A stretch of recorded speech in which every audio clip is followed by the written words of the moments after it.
بسم اللہ الرحمن، تو نہ تو میں تم کو خلق کرتا اور نہ ہی علی کو خلق کرتا۔ وہ فاطمہ کہ جس کے دروازے پر آ کر رسول روزانہ سلام کیا کرتے تھے، وہ فاطمہ کہ جس کے احترام میں نبی کھڑے ہو جایا کرتے تھے۔ اب ان تمام فضیلتوں کو سننے کے بعد میں آپ سے ایک سوال کرنا چاہتا ہوں۔ اس دنیا کے سب سے عظیم انسان کی بیٹی حضرت فاطمہ زہرا سلام اللہ علیہا کہ جو اتنی فضیلتوں کی حامل ہیں، کیا آپ سوچ سکتے ہیں کہ وہ مظلومہ ہو سکتی ہیں؟ مگر عزیزوں، حقیقت یہی ہے کہ نبی کی بیٹی بڑی ہی مظلومہ ہے۔ تاریخ سے کتابیں بھری ہوئی ہیں، صحیح مسلم، صحیح بخاری، اہل تشیع کی کتابیں، اہل تسنن کی کتابیں، دنیا بھر کی کتابیں موجود ہیں شہزادی فاطمہ زہرا سلام اللہ علیہا کی مظلومیت کو بیان کرنے کے لیے۔ مگر افسوس کی بات یہ ہے کہ ہم کیسے مسلمان ہیں کہ نبی کی بیٹی کے قاتلوں کے ناموں کو چھپاتے ہیں اور نبی کی بیٹی کے قاتلوں سے محبت کرتے ہیں۔ سنو گے مظلومیت فاطمہ، مظلومیت یہ فاطمہ کیا ہے؟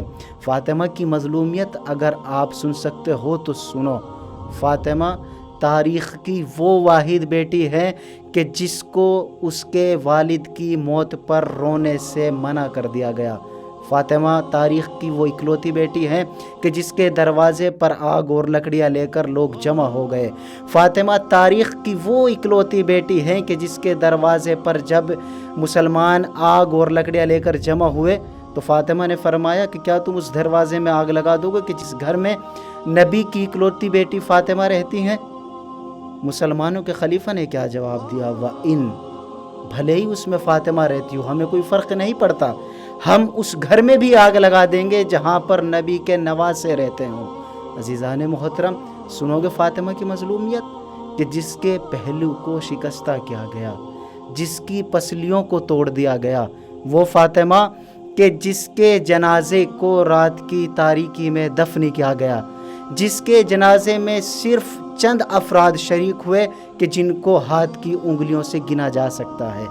فاطمہ کی مظلومیت اگر آپ پڑھنا جانتے ہیں تو آپ کے لیے ضروری ہے کہ آپ تاریخ کا مطالعہ کریں اور جانیں کہ کون اشخاص تھے کہ جنہوں نے فاطمہ زہرا سلام اللہ علیہا کو ستایا، جنہوں نے نبی کی اکلوتی بیٹی پر اتنے مصائب ڈھائے کہ نبی کی بیٹی کو یہ مرثیہ پڑھنا پڑ گیا کہ بابا اگر وہ مصائب کے جو مجھ پر پڑے اگر وہ دن میں پڑ جاتے تو دن رات کی تاریکی میں تبدیل ہو جاتے۔ اگر آپ صاحبان شعور ہیں، صاحبان فکر ہیں تو مطالعہ کریں اور تاریخ سے پوچھیں، اپنے مفتیوں سے پوچھیں، اپنے مولویوں سے پوچھیں، اپنے مسجدوں کے اماموں سے پوچھیں کہ نبی کی بیٹی کی خطا کیا تھی؟ آگ اور لکڑیاں لے کر جمع ہو گئے۔ اگر آپ پڑھے لکھے ہیں تو یہ سوالوں کے جوابات آپ کو حاصل کرنا بہت ضروری ہے تاکہ شہزادی فاطمہ زہرا سلام اللہ علیہا کے قاتلوں کے چہروں سے پردہ فاش کیا جا سکے۔ عزیزو، اللہ نے آپ کو عقل دی ہے، سوچنے اور سمجھنے کی قوت بھی دی ہے۔ حق اور باطل کو پہچانو، پھر انصاف کرو کہ ہمیں کس کے ساتھ رہنا ہے۔